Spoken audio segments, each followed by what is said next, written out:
जय महाराष्ट्र, मी सुवर्णा जोशी। आपण पाहताय लक्षवेधी। स्वतःच्या अस्तित्वासाठी लढणारे, राजकीय इच्छाशक्ती असलेले काही मोजके नेते महाराष्ट्राचे तुकडे करण्यासाठी सरसावलेत। कुणाला वेगळा विदर्भ हवा आहे, कुणाला वेगळा मराठवाडा। मात्र केवळ राज्याची शक्ल केल्यानेच सगळे प्रश्न सुटणार आहेत का, हा सगळ्यात मोठा प्रश्न आहे। कारण स्वतंत्र राज्याबरोबर त्या राज्यांचे स्वतंत्र प्रश्न उभे राहणार आहेत। ते सोडवण्यासाठी स्वतंत्र यंत्रणा उभी करावी लागणार आहे। त्यातून काही सकारात्मक निष्पन्न होईल का हे सांगणं आत्ताच कठीण आहे। मात्र त्यामुळे सामान्य जनता मात्र नक्कीच भरडली जाणार आहे। मग या सगळ्याची गरज काय, असा प्रश्न उपस्थित होतो। आज लक्षवेधीमध्ये आपण याच विषयावर चर्चा करणार आहोत। राज्याची शक्ल कशाला?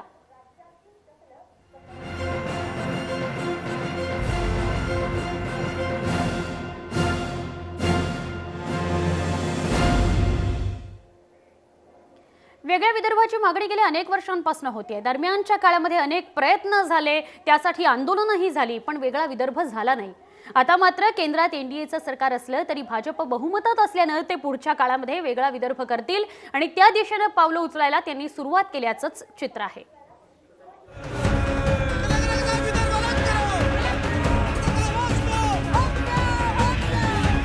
वेगळ्या विदर्भ राज्याची मागणी आजची नाही, तर 100 वर्ष जुनी आहे।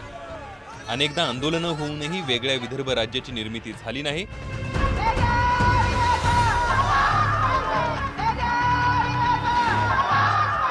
एनडीएच्या म्हणजेच वाजपेयी सरकारच्या काळात छत्तीसगड, झारखंड आणि उत्तराखंड या 3 राज्यांची निर्मिती झाली। त्यावेळीही स्वतंत्र विदर्भाच्या मागणीने जोर धरला होता। मात्र एनडीएचा घटक पक्ष असलेल्या शिवसेनेच्या विरोधामुळे त्यांना ही मागणी लावून धरता आली नाही। आता मात्र परिस्थिती पूर्ण बदलली आहे। यावेळी केंद्रात भाजप बहुमतात असल्यानं स्वतंत्र विदर्भ राज्याचा मार्ग मोकळा झालाय। विदर्भाच्या जनतेची ही अपेक्षा आहे की आता तातडीनं विदर्भ राज्याची निर्मिती झाली पाहिजे आणि ते लवकर झाली पाहिजे। कारण नरेंद्र मोदी सरकारच्या अजेंड्यावरती बरेचसे प्रश्न आहेत।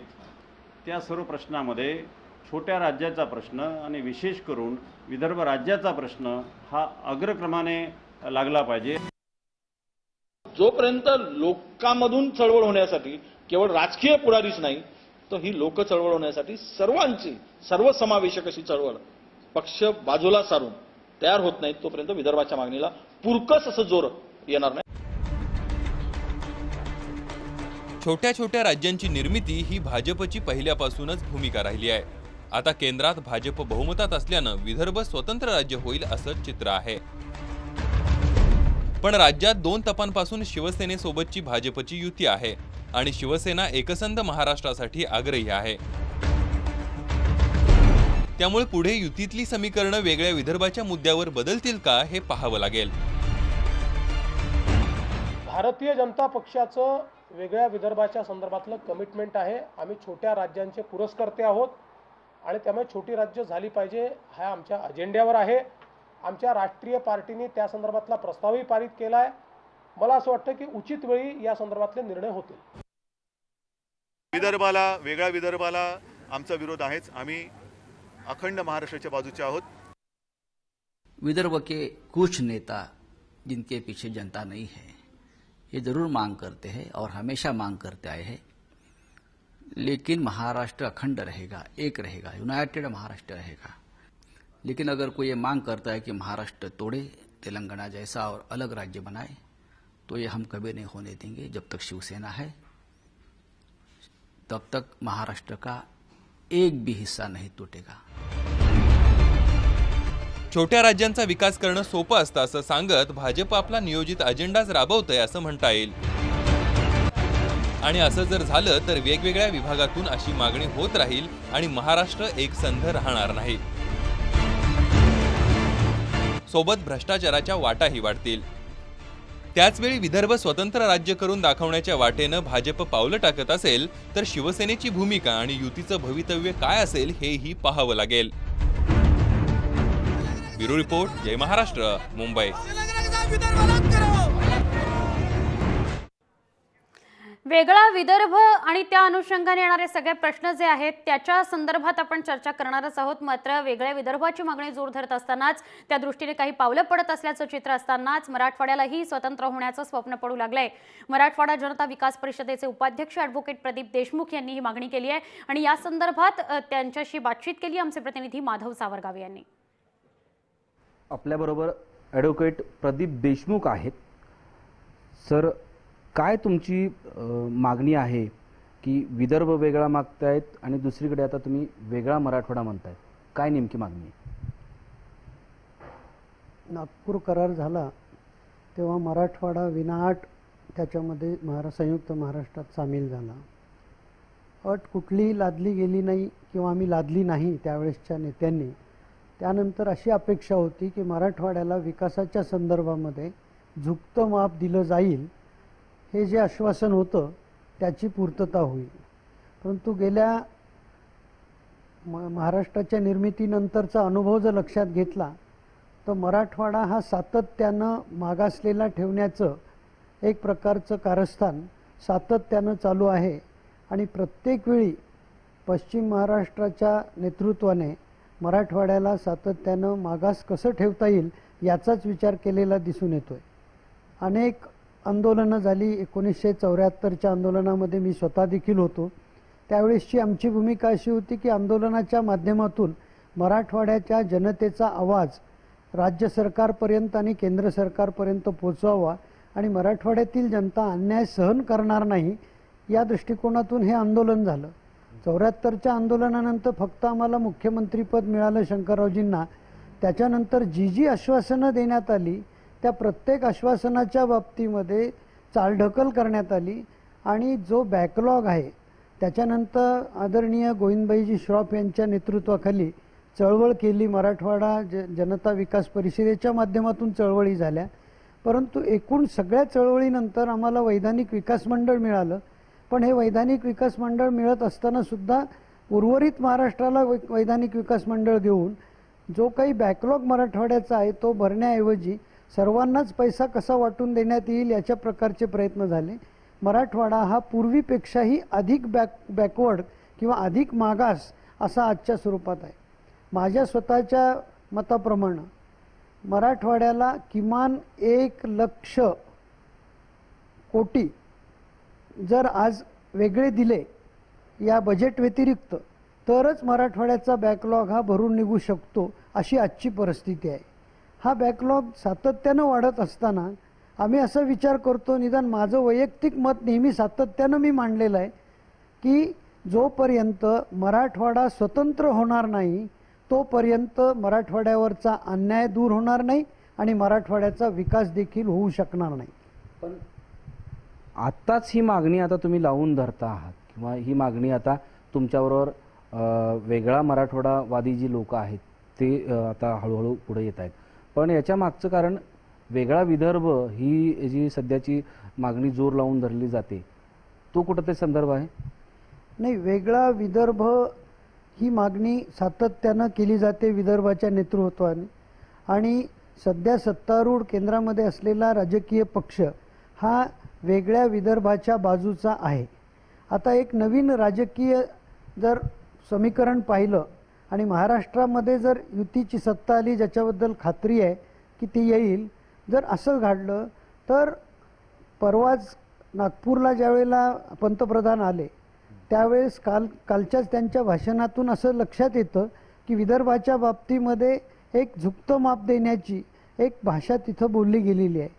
नागपूरला मेट्रो झालेली आहे, नागपूरला मेट्रो होते, पुण्याला मेट्रो होते, मराठवाड्याच्या मेट्रोबद्दल कोणीच बोलायला तयार नाही आहे। जर विदर्भ स्वतंत्र होणार असेल तर त्यावेळेला महाराष्ट्राची अखंडता ही संपुष्टात येणार आहे, नागपूर कराराचं औचित्य देखील संपुष्टात येणार आहे। मग मराठवाड्याने स्वातंत्र्य मागितलं तर चुकीचं काय आहे? म्हणून आम्ही असं म्हणतो की ज्या क्षणी विदर्भ वेगळा होईल त्या क्षणी स्वतंत्र मराठवाडा आम्हाला मिळालाच पाहिजे। ही भूमिका मी सातत्यानं पूर्वी लावून धरली आणि आता तर वेळ आलेली की ज्या दिवशी विदर्भ वेगळा होईल त्या दिवशी स्वतंत्र मराठवाड्याची घोषणा व्हावी। बरोबर, पण आता असं काही तुम्हाला अंदाज येतोय का किंवा चिन्ह दिसत आहेत का की वेगळा विदर्भ होऊ शकतो? चिन्ह काय, एकूण नेतृत्वाचं आजचं जर स्वरूप पाहिलं तर विदर्भ स्वतंत्र मागणारी जी काही मंडळी आहेत ती सत्तारूढ झालेली आहेत आणि सत्तारूढ झाल्यामुळं निश्चितपणे वेगळ्या विदर्भाच्या मागणीला जोर येणार आहे आणि लवकरात लवकर राज्यातली सत्ता जर आली आणि राज्यामध्ये युतीची सत्ता आली तर वेगळ्या विदर्भाच्या मागणीला राज्य सरकार प्रथम प्राधान्य देईल याच्याबद्दल माझ्या मनामध्ये शंका वाटत नाही. भारतीय जनता पार्टीच्या नेत्यांचा वेगळ्या विदर्भाला सकारात्मक ते लावून धरतायत, मात्र शिवसेनेचा विरोध आहे. मग काय होईल? हां, शिवसेनेचा वेगळ्या विदर्भाला विरोध आहे हे स्पष्ट आहे. तरी पण भारतीय जनता पक्षाचं नेतृत्व आणि केंद्रातलं नेतृत्व हे छोट्या राज्याच्या निर्मितीला अनुकूल असं वातावरण जर तयार करत असतील तर काही बाबतीमध्ये आपल्या घटक पक्षांना विश्वासात घेऊन ही मागणी पूर्ण करण्याच्या दृष्टीने प्रयत्न होऊ शकतात. आजचा विरोध हा उद्याचा विरोधच असेल असं काही म्हणता येत नाही. आता वेगळ्या विदर्भावरून भारतीय जनता पार्टी सकारात्मक पाऊल टाकते. काँग्रेसचे माजी नेते असतील किंवा आजी नेते असतील किंवा एकूण सगळा शिवसेना सोडले तर सगळे विदर्भातले पक्ष आणि राजकीय नेते एकवटलेले आहेत वेगळ्या विदर्भासाठी. तसं मराठवाड्यातलं चित्र दिसत नाही. तर त्यासाठी आता या राजकीय नेतृत्वाने किंवा राजकीय नेत्यांनी काय केलं पाहिजे असं तुम्हाला वाटतं? नाही, आता हा जो प्रश्न आहे तो खरोखरच आहे की मराठवाडा ही संतांची भूमी आहे आणि आम्ही सातत्यानं संयमानं कमीत कमी विरोध करून आपल्याला कसा न्याय मिळेल या दृष्टिकोनातून प्रयत्न करत असतो. परंतु याचा अर्थ असा नाही की मराठवाड्यातल्या जनतेमध्ये स्वतंत्र मराठवाड्याविषयी जागृती नाही आहे.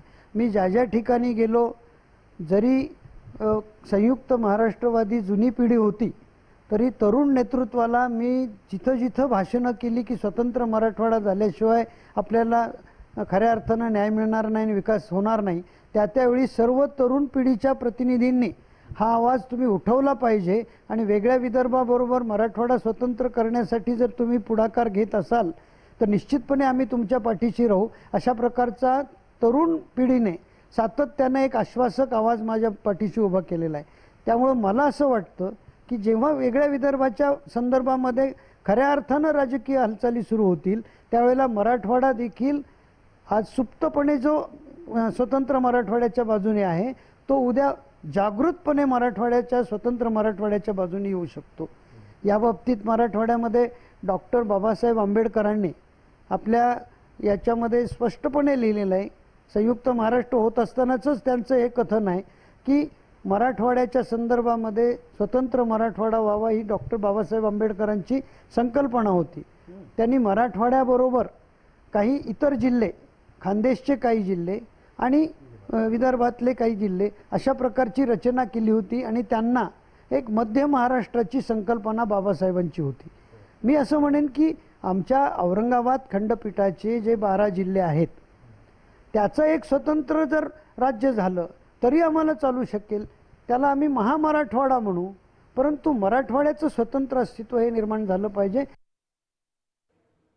राज्याची शक्ल कशाला याविषयी आपल्याला बोलायचं आहे आणि त्यासाठी आपल्या सोबत चर्चेमध्ये सहभागी झालेले आहेत विदर्भवादी नेते नागपूरहून चंद्रकांत वानखेडे, आमदार शिवसेनेचे दिवाकर रावते जे मुंबईहून आपल्या सोबत आहेत, पत्रकार आपल्यासोबत किरण तारे आहेत चर्चेसाठी, भाजपचे प्रवक्ते निरंजन शेट्टी आपल्याशी बोलतील, भाजपची भूमिका सांगतील, डॉक्टर राजू वाघमारे काँग्रेसचे प्रवक्ते आपल्याबरोबर चर्चेमध्ये सहभागी झालेत आणि राष्ट्रवादीचे आमदार प्रकाश गजभिये नागपूरहून आपल्याबरोबर या चर्चेमध्ये सहभागी झालेत.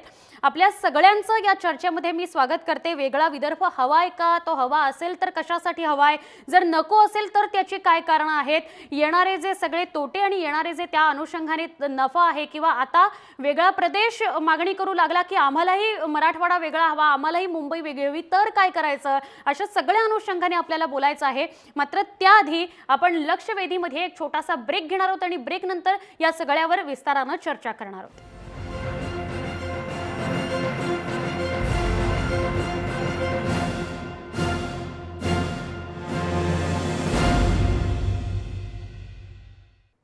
वेगळा विदर्भ हवा ही मागणी काय आत्ताची नाही, गेल्या अनेक वर्षांपासूनची आहे. त्यासाठी आंदोलनं झालेली, वेगवेगळे त्यासाठी प्रयत्न केलेले दिसून आले. आता मात्र आपल्याला याविषयी अशासाठी बोलावं लागतंय कारण NDA सरकार जे आहे तिथे भाजप बहुमतामध्ये आहे केंद्रात आणि आता थोड्या सकारात्मक पावलांकडे वळलंय वेगळं विदर्भ होण्यासाठी, स्वतंत्र विदर्भ होण्यासाठी. म्हणून चंद्रकांत वानखेडे, माझा पहिलाच प्रश्न आपल्याला आहे, स्वतंत्र विदर्भाची मागणी का होते आहे? आपल्याला का हवा आहे स्वतंत्र विदर्भ?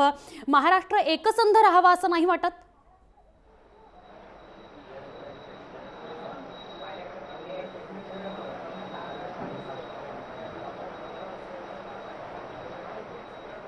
आतापर्यंत जे आयोग नेमले गेले, ज्या समित्या स्थापन झाल्या, या सगळ्या यांनी स्वतंत्र विदर्भ राज्याचं प्रयोजन सांगितलेलं आहे. दुसरं असं की आर्थिक मागासलेपणाचे अनेक दाखले आणि पुरावे असे आहेत की महाराष्ट्रामध्ये राहून विदर्भाचा विकास होणं शक्य नाही.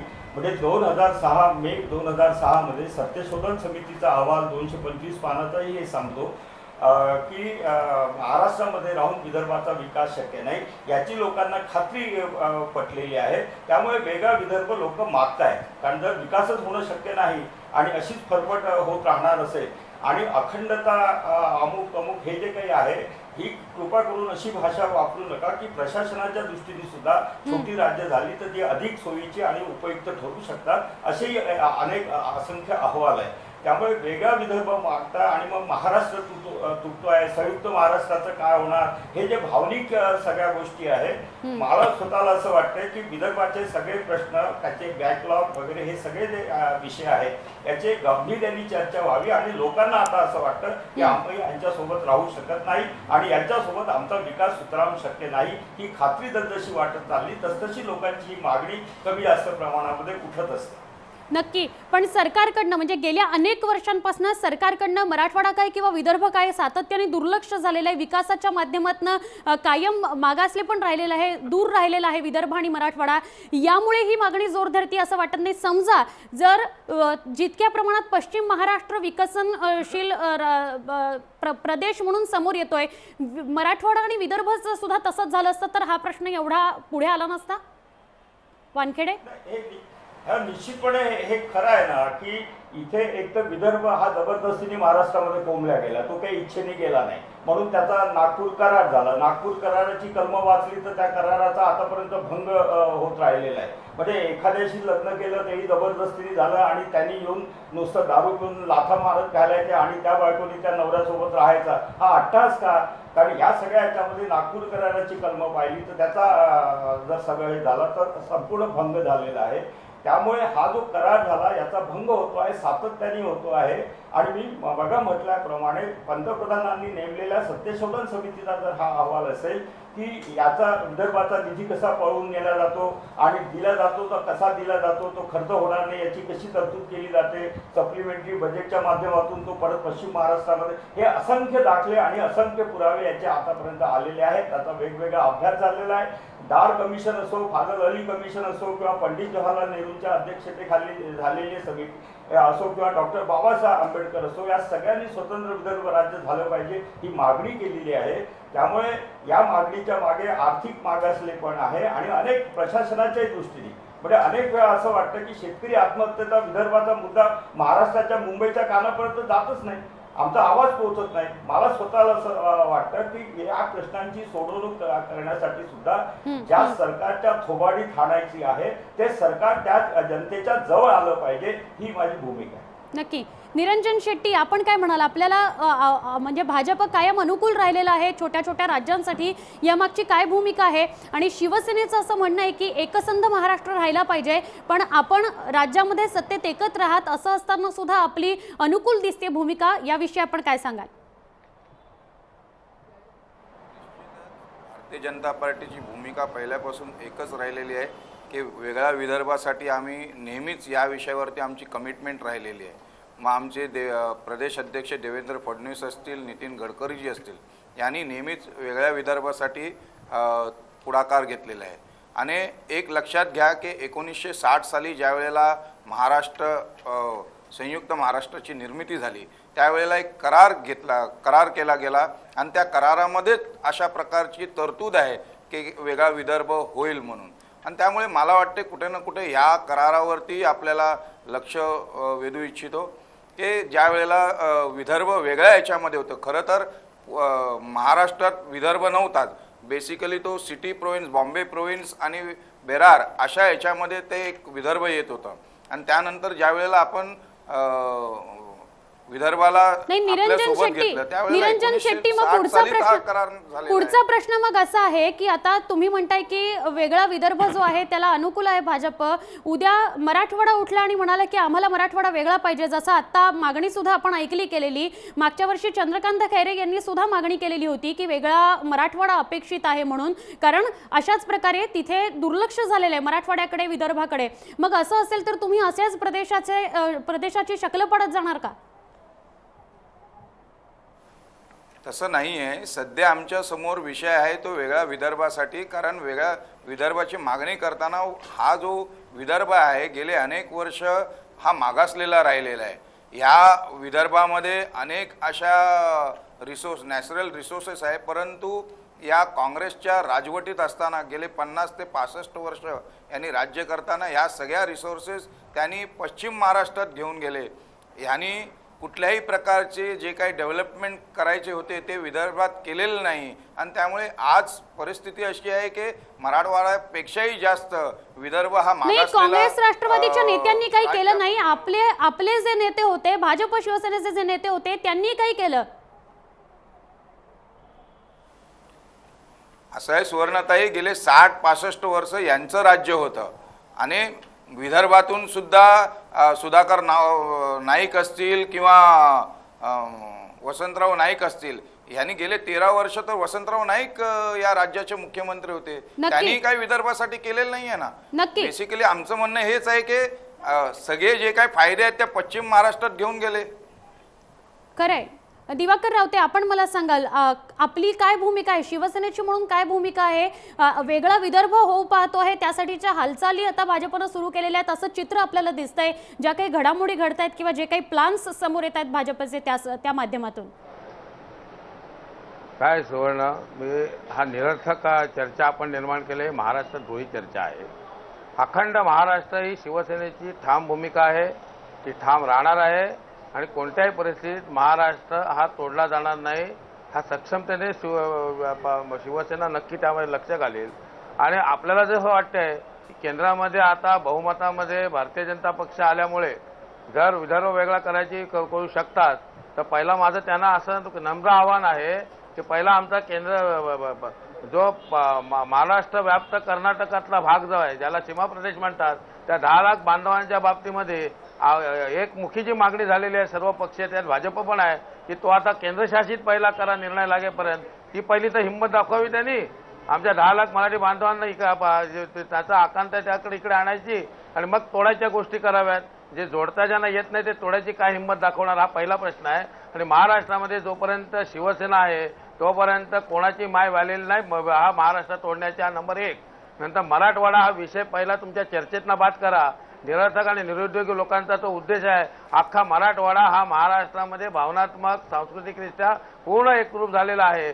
प्रश्न आहे तो विदर्भ मराठवाड्याच्या विकासाचा आणि आमची ही विकासाची बांधिलकी आहे. आज जे विजन डॉक्युमेंट आमचं निर्माण झालेलं आहे त्या विजन डॉक्युमेंटमध्ये सर्वात जास्त जर कुठे आदरणीय उद्धवजींनी विकासाचं माप दिलं असेल तर ते मराठवाडा आणि विदर्भाकरता दिलेलं आहे. कारण माझ्यासारखा एक खंदा नेता पक्षाचा हा मराठवाडा आणि विदर्भवादी, कडवट विदर्भवादी आहे.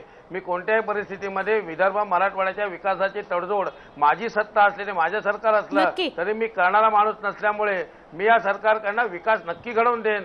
लोकांना विकास हवा आहे, एकमेकापासून दूर जाणं नको आहे. विकास जर होत नसेल कोणाकडनं तर ह्या भावना बळकावतात. आणि सुवर्ण एक लक्षात घे, मगाचपासून चर्चा चालली आहे.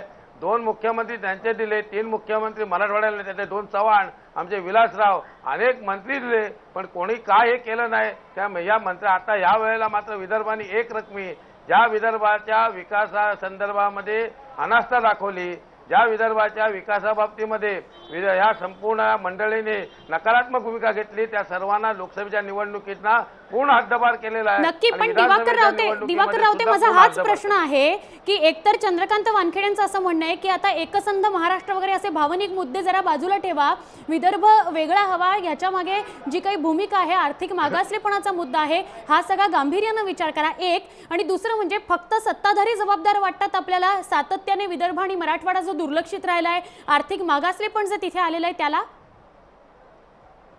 मला एक गोष्ट निदर्शनास आणायची आहे की वेगळा विदर्भ व्हावा याकरता देवेंद्र फडणवीस यांनी 2 वर्षापूर्वी पूर्ण यात्रा काढली होती विदर्भ जागृती, त्यांना कुठेच प्रतिसाद मिळाला आणि जनतेचा शेवटी ती गुंडाळावी लागली.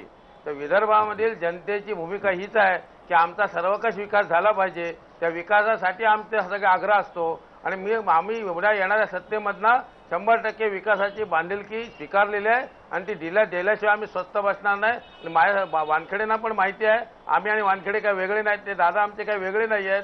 त्यामुळे आम्ही एकमुखी हट्टाने का होईना पण विदर्भाच्या विकासात कुठलीही कमतरता, मराठवाड्याच्या विकासात त्याच्यात खानदेश पण आहे आणि कोकण आणि ठाण्याचा अर्धा भाग आहे तलासरी भाग, यांच्या विकासाची बांधिलकी आम्ही स्वीकारली आहे. मराठवाड्यामध्ये निश्चित स्वरूपात मी स्वतः पावले या बाबतीत उचलली, काही निर्णय सुद्धा घेऊन दाखवलेले आहेत. म्हणून विकासात्मक जोपर्यंत सरकारमध्ये माणसं बसत नाहीत तोपर्यंत या बाबतीमध्ये विचार होणार नाही. तेव्हा पश्चिम महाराष्ट्रवाद्यांनी काय केलं तिकडे सुद्धा मी त्यांना आता हाकलण्याकरता दंडसंग्राम उभा केलेला आहे आणि आज एवढंच सांगतो सुवर्णा, मी विश्वासाने सांगतो की उद्या होणाऱ्या सत्ता पालटामध्ये एवढ्या विकासात्मक भूमिकेने आम्ही तिकडे जाऊ की आता लोक म्हणतील की आम्हाला सुखाने इथेच नांदायचंय, आम्हाला वेगळं काही नको आहे. पण अखंड महाराष्ट्राचं स्वप्न आम्ही कृतीशीलतेने निर्माण केल्याशिवाय स्वस्थ बसणार नाही, ही आमची भूमिका आहे आणि या भूमिकेत आम्ही ठाम आहोत. नक्की. डॉक्टर राजू वाघमारे, प्रकाश गजबी आणि किरण तारे यांच्याशी सुद्धा मला बोलायचं आहे. डॉक्टर राजू वाघमारे, आपण मला सांगाल आता या सगळ्या चर्चेमध्ये असं सातत्याने समोर येतंय की मराठवाडा आणि विदर्भाकडे, त्याच्या विकासाकडे सातत्याने दुर्लक्ष झालं राज्यकर्त्यांचं, म्हणजेच प्रामुख्याने काँग्रेस राष्ट्रवादीने फक्त पश्चिम महाराष्ट्राचा विकास केला कारण तिकडचे सगळे नेते होते आपले. काय सांगाल राजू वाघमारे? सुवर्णाजी, जर या सगळ्या लोकांच्या म्हणण्याप्रमाणे विदर्भाकडे आणि मराठवाड्याकडे जर एवढी वर्ष दुर्लक्ष झालं तर विदर्भ आणि मराठवाड्यामध्ये आजपर्यंत जास्तीत जास्त सत्ता आणि जास्तीत जास्त आमदार खासदार हे काँग्रेस आणि राष्ट्रवादीचे निवडून का बरं दिले या जनतेने आणि एवढी वर्ष दिले, हा पहिला मुद्दा आहे. दुसरा मुद्दा असा की जे आपण म्हणतोय की बीजेपीने नेहमीच ही मागणी केलेली आहे की छोटी राज्य असली पाहिजेत, तर मी आपल्या श्रोत्यांच्या आणि आपल्या सगळ्यांच्या माहितीसाठी सांगतो की 1952 साली, त्याच्यानंतर 56 साली, या कालखंडामध्ये डॉक्टर बाबासाहेब आंबेडकरांनी हे जे प्रकरण आहे हे त्यांनी लावून धरलेलं होतं की छोटी छोटी जर राज्य असतील तर त्याच्यामध्ये व्यवस्था करायला चांगल्या गोष्टी सुविधा तयार होतील म्हणून. त्याच्यामुळे ही मागणी काय बीजेपीची नाही आहे. तिसरा मुद्दा, ज्यावेळी NDAचं सरकार होतं त्यावेळी यांच्या हातामध्ये सत्ता होती, इकडे महाराष्ट्रामध्ये सत्ता होती.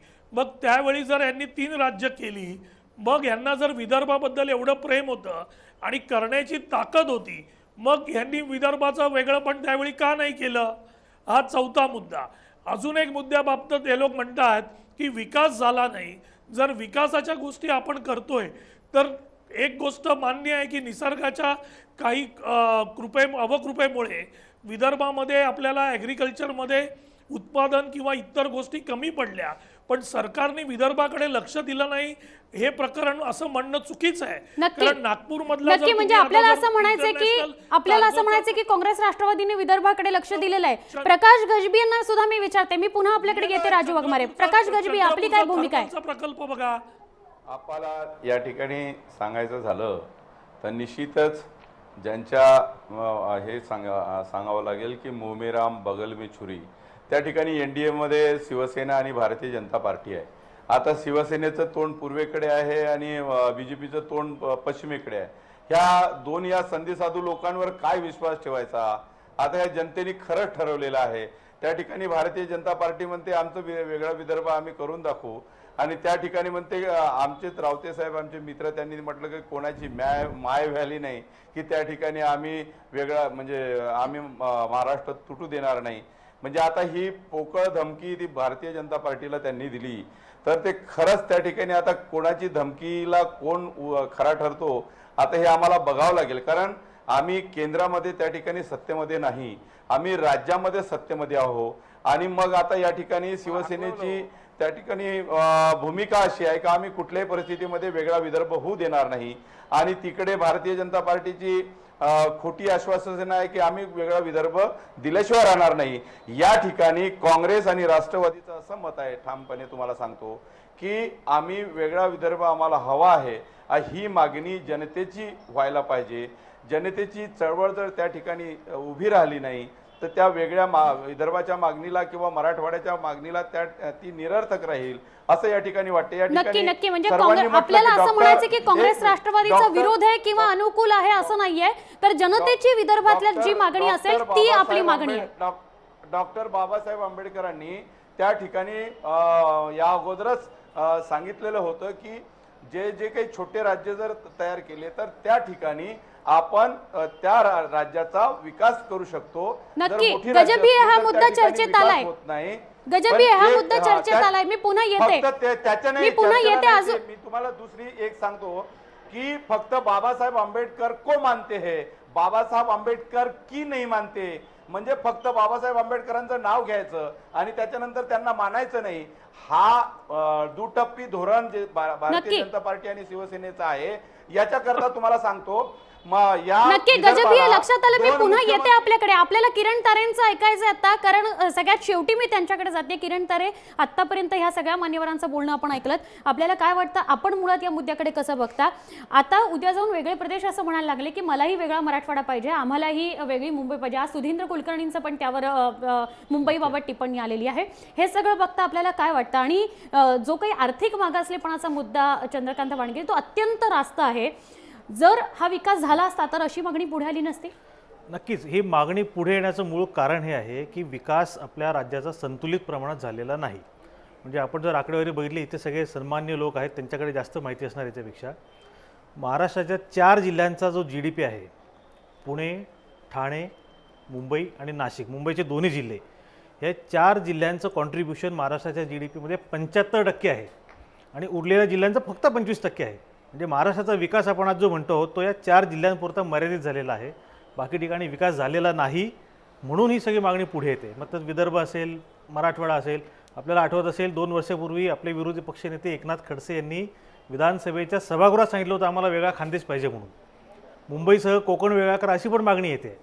आमचा विकास होत नाही, आमच्याकडे दुर्लक्ष होतं, राज्यकर्ते आमच्याकडे लक्ष देत नाहीत, हे कुठेतरी फ्रस्ट्रेशन असल्यामुळे हे सगळी मागणी पुढे येते. आपण ती त्याच्यामागची भावना समजून घेतली पाहिजे. आता वेगळा विदर्भ पाहिजे का वेगळा मराठवाडा पाहिजे, मग त्याची सीमा काय असली पाहिजे, हे मुद्दे माझ्या दृष्टीने गौण आहेत. मुख्य मुद्दा आहे की विकासाची गंगा, आपण जर खरंच म्हणत असू ही विकासाची गंगा आहे तर तिथे पोहोचलेली नाही, हे त्याच्या मागचं कारण आहे. पण मग विकास मराठवाड्याचा किंवा विदर्भाचा करायला हवा हे उद्दिष्ट न ठेवता भाजप अनुकूल का आहे वेगळा विदर्भ करण्याला?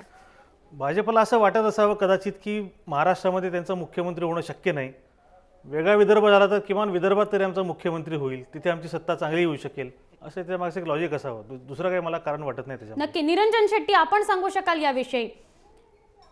केंद्रामध्ये सत्ता आपली म्हणजे NDAची आहे, आपण आता मराठवाडा किंवा विदर्भाचा विकास मोठ्या पद्धतीने करू शकता, भले तितक्या प्रमाणात एवढा जो काही बॅकलॉग आहे तो भरून काढू शकत नाही, मात्र विकास आपण जरूर करू शकता.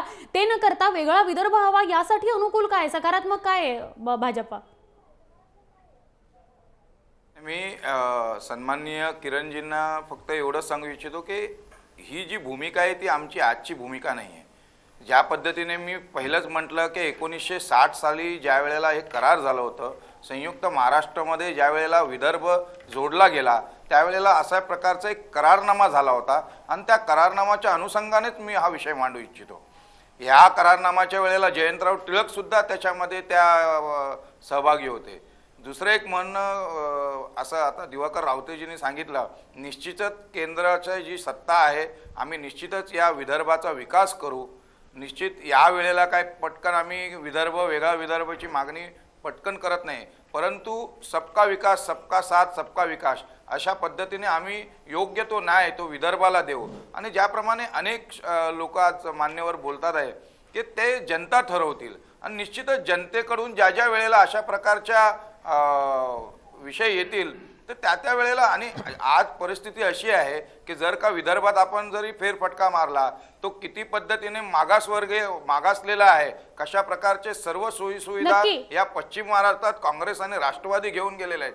गजबीजेने सांगितलं तर मला त्यांना एवढंच सांगायचं आहे की त्यांचे काँग्रेसचे नेते आणि राष्ट्रवादीचे नेते नाही मंत्रिपदाचा राजीनामा देऊन रस्त्यावरती उतरले. अशा कुठल्याही प्रकारचं एक नाही तर एक संघाने विदर्भाची वेगळी मागणी निरंजन शेट्टी, आपला मुद्दा लक्षात आला. दिवाकर रावते, आपण मला सांगाल, जो मी मुद्दा उपस्थित केला की आता केंद्रामध्ये भाजपची सत्ता आहे, एनडीएची सत्ता आहे, त्यामध्ये भाजप बहुमतात आहे. असं असताना मराठवाडा आणि विदर्भ याचा विकास खूप जास्त पद्धतीने करू शकतो, तसे प्रकल्प तिथे आणू शकतो. जे काही दुर्लक्ष झालेलं आहे ते दुर्लक्ष आपण कसं कमी करता येईल किंवा तिथे कसं प्रकल्प आणता येईल याकडे न देता विदर्भ वेगळा करणं ही काय भूमिका आहे आणि त्याला कसा विरोध असेल शिवसेनेचा या पुढे देखील? एक सुवर्ण, मी अत्यंत नम्रपणे एक निदर्शनास आणतोय की ही भावना का निर्माण होते. काल मी माननीय पंतप्रधानांचं मनापासून स्वागत करतो, गडकरींचं करतो की त्याने महत्त्वाच्या प्रकल्पाचं काल भूमिपूजन केलं आणि पश्चिम महाराष्ट्राचं नेतृत्व असलेल्या आमच्या पृथ्वीराज चव्हाणांनी पुण्याचा हट्ट धरून तिथे बहिष्कार टाकला. ही जी प्रवृत्ती या काँग्रेसवाल्यांची आहे ना, त्यातून या भावना बळवत आहेत. येणाऱ्या उद्याच्या निवडणुकीमध्ये काँग्रेस राष्ट्रवादी यांचा इतका सभा विदर्भ मराठवाड्यात आम्ही करायचं ठरवलेलं आहे की पुन्हा कधी हे विदर्भ मराठवाड्याकडे वाकड्या नजरेने बघितलं की पाहिजे. एवढे प्रकल्प आहे. विकासाचा प्रश्न बरोबर आहे. आमचे मित्र म्हणाले त्याप्रमाणे आता केंद्राच्या माध्यमातून फार मोठ्या प्रमाणावर विकासात्मक भूमिका घेऊन हा विदर्भ मराठवाड्यामध्ये फार मोठे प्रकल्प निश्चित येतील याची मला खात्री आहे. आणि मला आठवते मी वैधानिकचा अध्यक्ष झालो तर 8 किलोमीटर फक्त राष्ट्रीय महामार्ग होता. त्याची सर्व पूर्तता करत, त्याचा पाठपुरावा करत आज मराठवाड्यामध्ये 450 किलोमीटरचा राष्ट्रीय महामार्ग निर्माण झालेला आहे. अनेक गोष्टी अशा निमित्त मी सांगू शकेन, वेळ नाही आहे मला, आता जायचं पाहुणे झाला. परंतु ही भावना काच बळकावते तर कालच्या पृथ्वीराज चव्हाण यांच्या पंतप्रधानांच्या कार्यक्रमावर बहिष्कार टाकण्याची जी प्रवृत्ती लागली पुण्याकरता हट्ट धरून, उलट तो हट्ट धरायला पाहता, तिथे जाऊन धरायला पाहता. आज केंद्र सरकारने पुण्याच्या प्रकल्पाला मान्यता दिली. हा प्रेमाचा हट्ट धरला पाहिजे विकासाचा. परंतु केवळ विदर्भात होते आणि आमच्या पुण्यात होत नाही म्हणजे मुख्यमंत्री असे वागत असतील तर आमच्या विदर्भ मराठवाड्याने त्यांना मुख्यमंत्री का मानावं, ही जेव्हा भावना येते तेव्हा विदर्भ या वेगळेपणाचा भाव येतो. पण आज मी ठामपणाने सांगतो की आदरणीय उद्धवजींच्या नेतृत्वात, भारतीय जनता पक्ष आणि महायुतीच्या नेतृत्वात आम्ही 100% विदर्भ मराठवाड्याला असा न्याय देऊ. पश्चिम महाराष्ट्राला वाऱ्यावर सोडायचा प्रश्न येत नाही, पण कोकण आहे, खानदेश आहे. नक्की दिवाकर रावते, पण आपण असं म्हणताय की मराठवाडा आणि विदर्भाचा आपण विकास कराल. मुद्दा हा आहे की भाजप अनुकूल आहे, सकारात्मक आहे वेगळ्या विदर्भाला. अशा वेळेला शिवसेनेची भूमिका काय असेल पुढच्या काळात, म्हणजे विधानसभा निवडणुका झाल्यानंतर जर भाजपकडनं ही मागणी आली तर आपण काय कराल? अजिबात त्याला आमचा पहिल्यापासून ठाम नकार आहे, पुढे नकार राहील आणि भाजपला आमच्या बरोबर आम्ही युतीमध्ये असताना कोणत्या विषय करू देणार नाही. आणि रेखता प्रचंड महाराष्ट्र मिळवताना आम्ही जसे हुतात्मे 106-5 हुतात्मे झाले तशी भविष्यामध्ये शिवसेनेच्या माध्यमातून जर विदर्भ महाराष्ट्रामध्ये अखंड महाराष्ट्र ठेवण्याकरता जर हुतात्मे पाहिजे असतील ते जे कोणाला पाहिजे असतील ते आखवी देऊ, परंतु अखंड महाराष्ट्र आम्ही कोणत्याही परिस्थितीमध्ये विभक्त होऊ देणार नाही. ही ठाम भूमिका आहे. माझी नम्र या माध्यमातून भूमिका आहे की आता केंद्रामध्ये सत्ता आहे, त्या सत्तेचा वापर करून आमच्या 10 लाख सीमा बांधवांचे अत्याचार आहे त्या बाबतीत जर तातडीने लक्ष दिलं, हे सगळे मुद्दे वर्षानुवर्ष चालले ते परत चालतील. परंतु आता जे एक दिवाकर रावते, मग शेवटचा प्रश्न, भाजप म्हणताय की वेगळा विदर्भ आम्ही करणारच, आपण म्हणताय की काहीही झालं तरी वेगळा विदर्भ होणार नाही. मग अशा परिस्थितीमध्ये युतीचं काय होणार? काय होईल ना ते पुढे बघू. ते होणार नाही असं एवढं सोपं नाही आहे. अहो ज्यांना अजून माझा कर्नाटकाला न्याय देता येत ना, महाराष्ट्र व्याप्त कर्नाटकामधला जो भाग आहे त्या आमच्या सीमा बांधवांना ज्यांना न्याय देता येत नाही तो आमचा आक्रोश आहे. तो पहिला त्यांनी देऊन दाखवावा, मग त्यांच्यात काय धमक आहे ते आम्हाला कळेल. आम्ही तिकडे जातोय, ते लोक आजपर्यंत वेलूर गावामध्ये केंद्राचे गृहमंत्री गेलेले नाहीत. हा आमचा खेद आहे. हे खेद मी या माध्यमातून व्यक्त करतो. जिथे मराठी माणसाला न्याय देता येत नाही त्यांनी आमच्या महाराष्ट्राच्या विवादाचा विषय नाही. दिवाकर रावते, अजून सुद्धा थेट उत्तर आपल्याकडनं मिळत नाही. युती तुटेल का या मुद्द्यावर? काय थेट काय तुला काय सुवर्णाजी तुम्हाला काय थेट उत्तर पाहिजे? आम्ही जोपर्यंत आहोत तोपर्यंत कोणत्याही परिस्थितीमध्ये वेगळा महाराष्ट्र अखंड राहील आणि मगाशीच सांगितलं वेळ पडली तर आम्ही हौतात्म्य पत्करू, परंतु हा महाराष्ट्र विभक्त होऊ देणार नाही, ही नक्की. रोखठोक भूमिका मांडलेली आहे. नक्की. डॉक्टर राजू वाघमारे धन्यवाद. काहीतरी बोलत होते मगाशी. राजू वाघमारे, काय आहे सुवर्णा, शिवसेना आणि बीजेपी हे दोघेही एका नाण्याच्या दोन बाजू आहेत. ते खरं कधी बोलत नाही, खोटंच बोलतात. तुम्ही त्यांना कितीही थेट प्रश्न विचारले तरी ती त्याची उत्तरं गोलगोलच करून देणार. आता दिवाकर रावते म्हणत होते की मुख्यमंत्री साहेब पुण्याच्या प्रश्नामुळे तिकडे गेले नाही. संपूर्ण देशाला माहिती आहे की मोदी साहेबांनी ज्यावेळी सभा घेतल्या त्यावेळी मुख्यमंत्र्यांच्या प्रत्येक राज्याच्या मुख्यमंत्र्याचं खच्चीकरण कसं करता येईल, राजशिष्टाचार किंवा लोकशाहीची मूल्य पायदळी कशी तुडवता येतील, अशा पद्धतीचं यांचं वागणं झालेलं आहे. त्याच्यामुळे हे दोन्हीही पक्ष खरं कधी बोलणार नाहीत. लोकांना असंच गोल गोल बोलून त्यांना कसं गुंडाळून ठेवता येतील याच्याकडे यांचं लक्ष आहे. त्याच्यामुळे ना बीजेपी नाही, मला एकच म्हणायचं आहे, ना बीजेपी वेगळा विदर्भ करणार आहे, ना शिवसेना त्यांना जे म्हणतायत त्याच्याप्रमाणे करून देणार नाही. या एका नाण्याच्या दोन बाजू आहेत. हे कुठच्याही जनतेला फसवण्यासाठी या दोन्ही पक्षांनी घेतलेल्या वेगवेगळ्या भूमिका आहेत. आणि ही विदर्भातली जनता पण हे समजते, मराठवाड्यातली जनता पण समजते आणि या पूर्ण महाराष्ट्रातली जनता या गोष्टीला ओळखते की एकाने मारलं असं करायचं, दुसऱ्याने रडलं असं करायचं आणि मग या जनतेला फसवण्याच्या गोष्टी करायच्या. त्याच्यामुळे ना बीजेपी वेगळा विदर्भ करून घेणार, ना शिवसेना त्यांना करून देणार. त्याच्यामुळे हा तिढा कधीच सुटणार नाही. आणि जनतेबद्दलच्या भावना किंवा जनतेला विश्वासात घेऊन पुढे जाण्याच्या ज्या गोष्टी आहेत ते हे दोन्ही पक्ष कधीच करू शकलेले नाहीत. नक्की. मला चंद्रकांत वानखेडेंकडे हाच मुद्दा घेऊन जायचा आहे. चंद्रकांत वानखेडे, आपण सगळ्या पक्षाच्या प्रतिनिधींच्या भूमिका इथे ऐकता आहात. आपल्याला असं वाटत नाही की वेगळा विदर्भ जो आहे तो कायम राजकारणाचा विषय राहिलेला आहे? आणि आपण ज्या आर्थिक मागासलेपणाविषयी म्हणताय, पुढच्या 5 वर्षामध्ये समजा खूप चांगल्या पद्धतीने विकास मराठवाडा आणि विदर्भाचा झाला तर काहीतरी चित्र बदलेल असं वाटतं?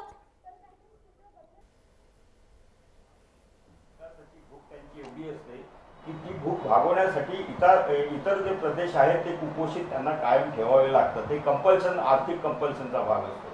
दुसरं असं की एकूण रावते साहेबांची भाषा की अखंड महाराष्ट्रासाठी आम्ही हुतात्मे झालो. माझं नेहमी असं म्हणणं आहे की विदर्भ महाराष्ट्रामध्ये राहावा किंवा न राहावा याच्यासाठी हुतात्मे झालेले नाही.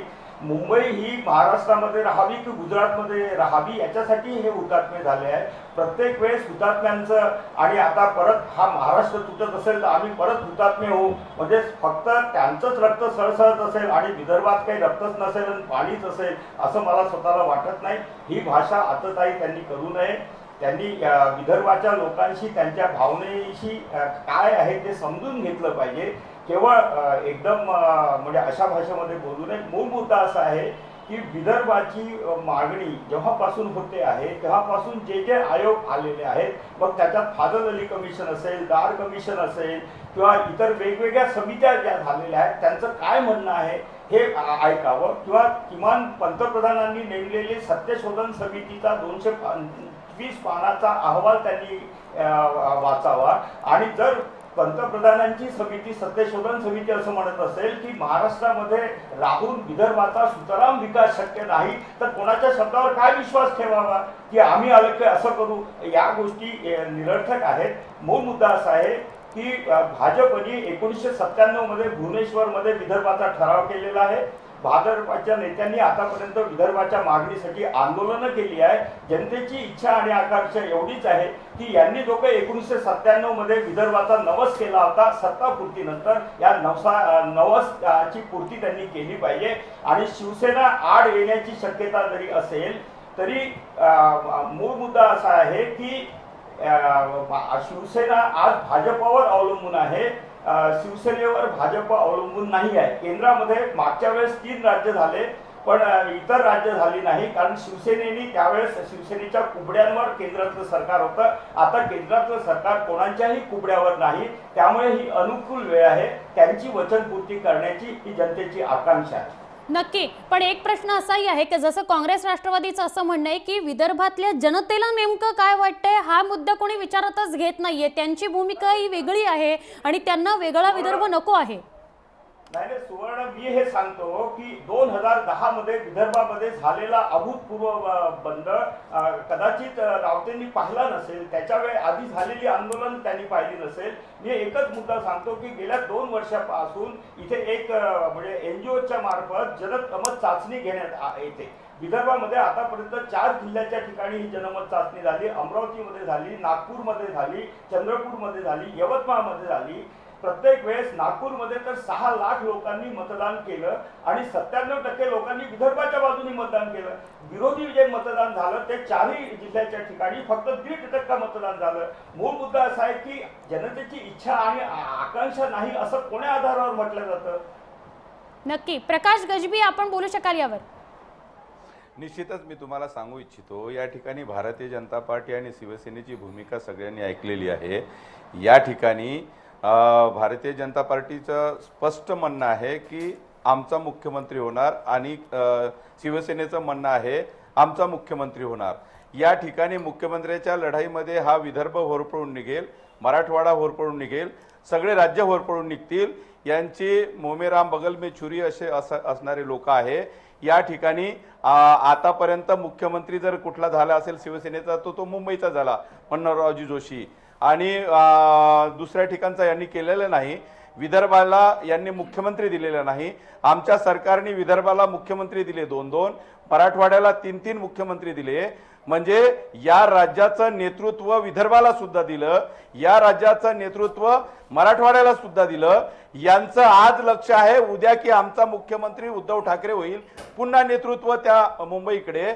आणि भारतीय जनता पार्टीला माहित आहे की आपल्याकडे मुख्यमंत्री पद येणार नाही, म्हणून विदर्भातल्या लोकांना कुठेतरी खोटी आश्वासनं द्यायचे की आम्ही त्या ठिकाणी विदर्भ वेगळा करू. प्रकाश गजबी, मुद्दा म्हणूनच महत्वाचा आहे की आपण म्हणताय की विदर्भाला मुख्यमंत्री दिले, मराठवाड्याला मुख्यमंत्री दिले, असं असून सुद्धा मग विकास जो आहे तो विदर्भ आणि मराठवाड्याचा का नाही झाला? अजूनही आर्थिक मागासले पण मराठवाडा आणि विदर्भामध्ये का आहे हे तर आपल्याला नाकारता येणार नाही की आर्थिक मागासले पण नाहीये किंवा प्रकल्प अनेक तिथे पोहोचलेले नाहीत म्हणून, किंवा विकास तिथला कमी झाला पश्चिम महाराष्ट्र किंवा इतर विभागांच्या दृष्टिकोनातनं.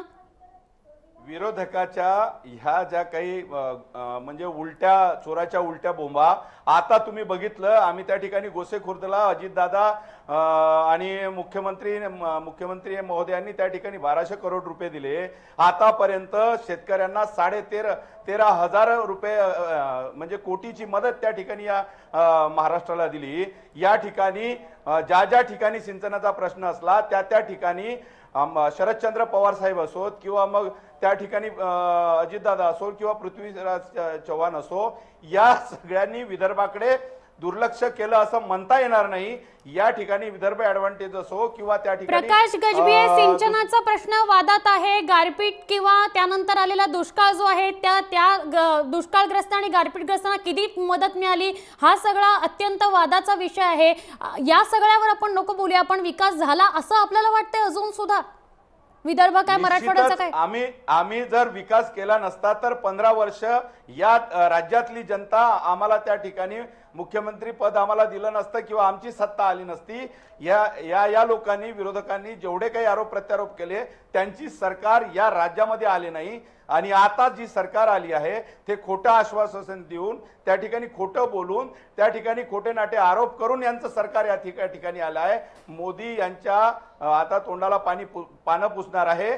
निश्चितच त्या ठिकाणी यांनी म्हटलं होतं प्रत्येक भाषणामध्ये की आम्ही या ठिकाणी वेगळा विदर्भ देऊ. मग आता काल यांचे त्या ठिकाणी मोदीची सभा झाली, त्या मोदीच्या सभेमध्ये यांनी का घोषणा केली नाही की आम्ही आजपासून वेगळा विदर्भाची घोषणा करतो आणि वेगळा विदर्भ राज्याची स्वतंत्र निर्मिती या दिवशी आम्ही करणार आहोत, 1 मेच्या अगोदर वेगळा विदर्भ होणार असं त्या ठिकाणी काल नागपूरमध्ये आम्ही होतो. आम्हाला खूप त्यांच्याकडून अपेक्षा होत्या. नक्की काय अडचण, अशी घोषणा करण्यासाठी काय अडचणी आल्या हे आपण जाणून घेऊया. आपल्याबरोबर निरंजन शेट्टी ते कदाचित उत्तर देतील याचा. किरण तारेंशी सुद्धा मला बोलायचं आणि राजू वाघमारे मी आपल्याकडे पण येईन. एक छोटासा आपण ब्रेक घेऊया आणि लगेच भेटूया. अजून काही वेळ आपण या सगळ्या संदर्भात चर्चा करणार आहोत आणि अजून काही मुद्दे या संदर्भातले जाणून घेणार आहोत.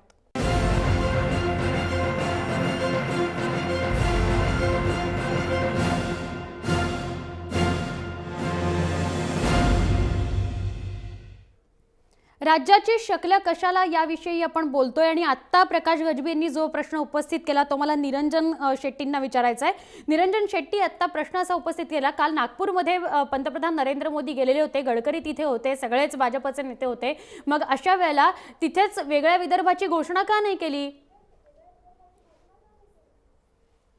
सुवर्णाजी, अशा घोषणा या सामूहिक प्लॅटफॉर्ममध्ये होत नसतात। मी फक्त गजबीजे साहेबांना एवढंच आठवण करू देऊ इच्छितो की दांडेकर समितीची नियुक्ती त्या लोकांनी काँग्रेस आणि राष्ट्रवादीने केलेली होती। त्या दांडेकर समितीने या विदर्भाचं कशा प्रकारे ते मागासलेलं आहे, कशा प्रकारे सिंचनाचे जे प्रकल्प आहेत ते पश्चिम महाराष्ट्रात घेऊन गेले, कशा प्रकारे ह्या ज्या कॉपरेटिव्ह सेक्टर्स आहे आणि जे महाराष्ट्राच्या त्या तिजोरीतून पैसे खर्च करून त्या कॉपरेटिव्ह सेक्टर चालवल्या जातात आणि कशा प्रकारचे काँग्रेस राष्ट्रवादी त्याच्यावरती दल्ला मारतात, अशा प्रकारचे संपूर्ण माहिती या दांडेकर समितीने दिलेलं आहे आणि कशा प्रकारे एक विदर्भ मागासलेला आहे आणि त्यामुळे अशा प्रकारचं चोराचं उलटा बोंबा ते करतात आहे। किंबहुना अशा प्रकारची गेले 65 वर्ष ते राज्य करतात आहे आणि आज ते म्हणतात आहे की आज आम्ही विदर्भाची वेगळी म्हणजे मला असं वाटतं प्रकाश गजबे यांच्या प्रश्नामधला छुपा प्रश्न असा होता की आता तोंडावर विधानसभा निवडणूक आलेल्या आहेत तेव्हापर्यंत थांबावं म्हणून ही घोषणा काल झाली नाही का?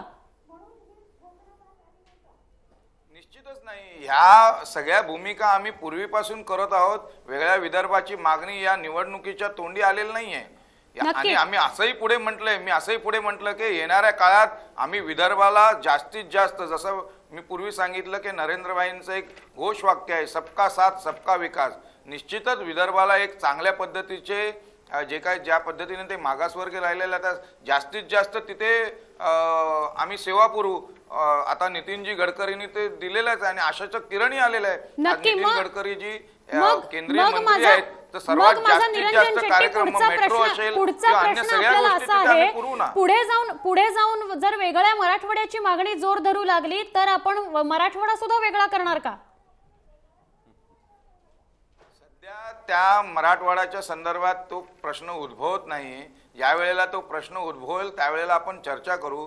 प्रत्यक्षात मी सांगितलं की 1960 साली जो करार झालेला आहे त्या करारावरती काँग्रेस, राष्ट्रवादी आणि सर्वांनी त्या याच्यामध्ये मंजूर केलेलं होतं। जसं मी पूर्वी म्हटलं की जयंतराव टिळक याच्यात सहभागी होते।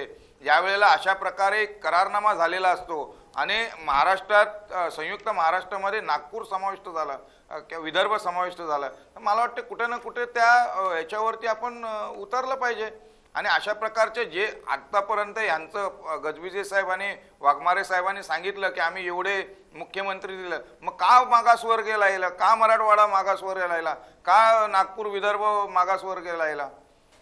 नक्की आपल्याबरोबर ॲडव्होकेट प्रदीप देशमुख आहेत दूरध्वनीवरून, जे मराठवाडा जनता परिषदेचे काम करतात ते त्यांना आपण विचारूया। प्रदीप देशमुख, आपण मला सांगाल आमच्या प्रतिनिधींनी आपल्याशी जी काही चर्चा केली ती सगळी आता सगळ्यांनी पाहिलेली आहे, ऐकलेली आहे। आता जे भाजपचे प्रतिनिधी आहेत निरंजन शेट्टी आपल्याबरोबर, त्यांचं असं म्हणणं आहे की जेव्हा मराठवाडा वेगळा होण्याचा विचार होईल किंवा त्या संदर्भातली मागणी होईल तेव्हा विचार केला जाईल। आता आमच्या समोर वेगळा विदर्भाचा प्रश्न आहे, आम्ही त्याविषयी अनुकूल आहोत, सकारात्मक आहोत। नाही, सध्या विदर्भाचा प्रश्न हा ऐरणीवर घेण्यात आलेला आहे, परंतु आमचं म्हणणं असं आहे, ज्याचा उल्लेख त्यांनी केला की नागपूर कराराने आम्ही सगळे बांधले गेलेलो आहोत।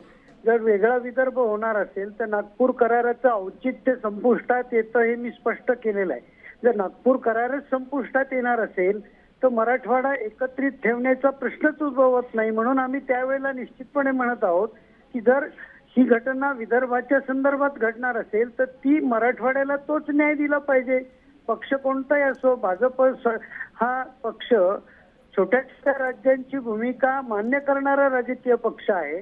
त्यामुळे मला याची खात्री आहे की वेगळ्या मराठवाड्याचा विचार ज्यावेळेला पुढे येईल त्यावेळेला निश्चित सकारात्मक विचार ते करतील। म्हणून हा मुद्दा आम्ही या निवडणुकीचा मुद्दा बनावा म्हणून मी वैयक्तिकरित्या त्या मुद्द्यासाठी सातत्याने पाठपुरावा करतोय। हा निवडणुकीच्या काळामध्ये उपस्थित करणं गरजेचं आहे, कारण मराठवाड्याचा आवाज हा निवडणुकीच्या निमित्तानं पुढे आला नक्की. पाहिजे, म्हणून हा निवडणुकीचा मुद्दा बनवण्याचा माझा उद्देश आहे. नक्की. प्रदीप मराठवाडा देशमुख, आपण असेच विकास दूरध्वनीवरून परिषदेने संपर्कात मात्र- राहा. मी एक खुलासा करतोय की मराठवाडा जनता विकास परिषदेने मात्र अद्याप तसा निर्णय घेतलेला नाहीये. बरं. मी वैयक्तिक पातळीवर संपूर्ण मराठवाड्याचं जनमत उभं करण्याचा प्रयत्न त्या बाबतीत करतोय. नक्की नक्की.